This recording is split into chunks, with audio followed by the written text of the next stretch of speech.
Africa is beautiful, but it's not just about the beauty. Aside from the breathtaking nature, Africa is endowed with a lot of natural resources. 30% of the world's known minerals are in Africa. From diamonds in South Africa, coltan in Congo, copper in Zambia, gold in Ghana, uranium in Niger, and massive oil reserves in Nigeria and Libya, Africa is without a doubt a wealthy continent.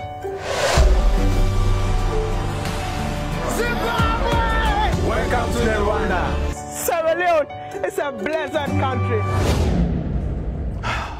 But when you turn on the TV, the potential is different from the reality. What you see are images of starving kids, collapsed infrastructure, and a horrible living condition. So what is the problem? It's about the system. Don't be fooled. When you see a black person holding up the system, he's even more dangerous than a white person. And do you know why he's more dangerous than a white person? Because if I see a white person holding up an exploitative system against me, it's very easy for me. I'm able to know just why our colonial struggles were able to go so clearly. Because we could see the enemy and we knew that this is not your land. What are you doing here? You need to carry yourselves back to Europe. But when they went and they got replaced by their black versions, we were confused. That is neocolonialism. And the black versions continue the exact system that their white counterparts left behind. You must understand that. Because if you allow that to confuse you, we will not be free.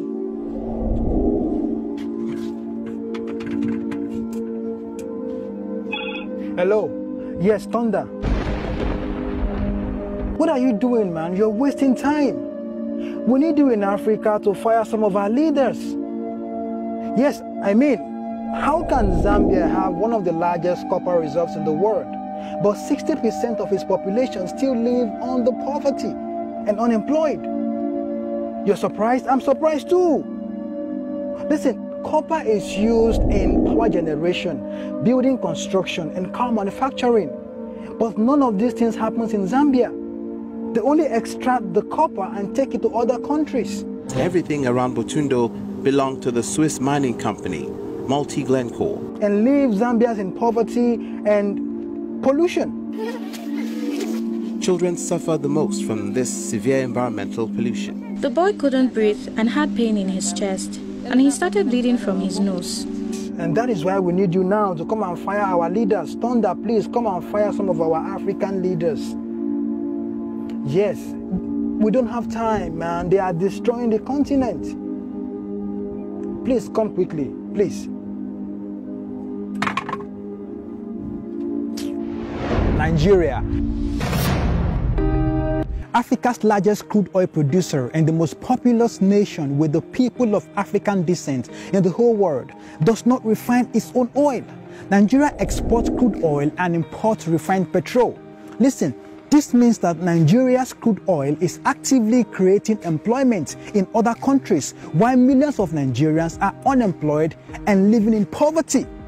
It was Nelson Mandela who said that until Nigeria gets its act right, the African continent will continue to suffer. Okay, are you angry because of Nigeria's crude oil? Let me blow your mind. I know many of you like chocolate, but do you know that there are chances that the chocolate you had today came from the cocoa bean in West Africa?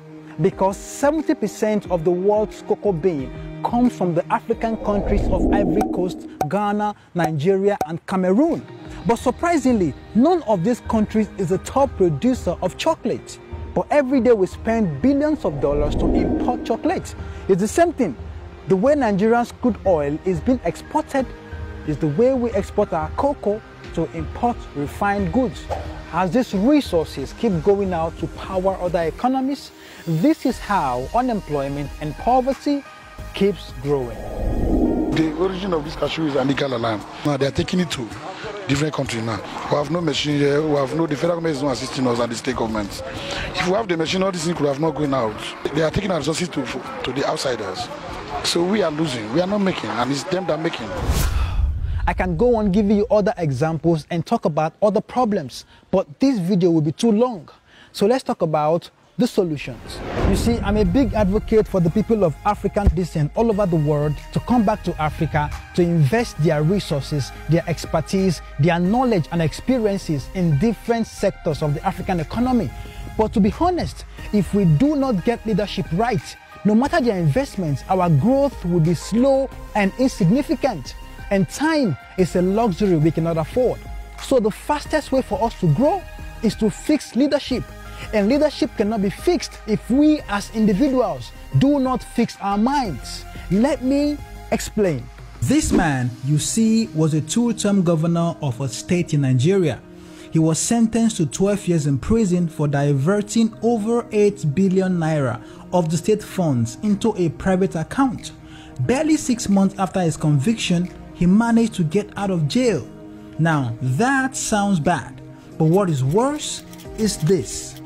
When he got out of jail, he was welcomed like a hero. This man pleaded guilty for stealing over $250 million when he was the state governor. He was sentenced to 13 years in prison and he served only 4 years. When he returned, he was also welcomed like a hero.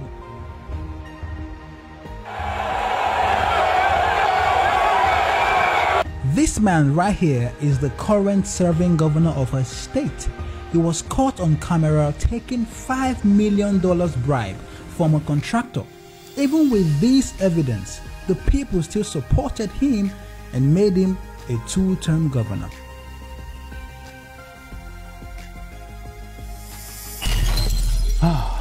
Now you can see that it's impossible to get quality leadership if we don't build a society of quality individuals. The king is nothing without the kingmaker.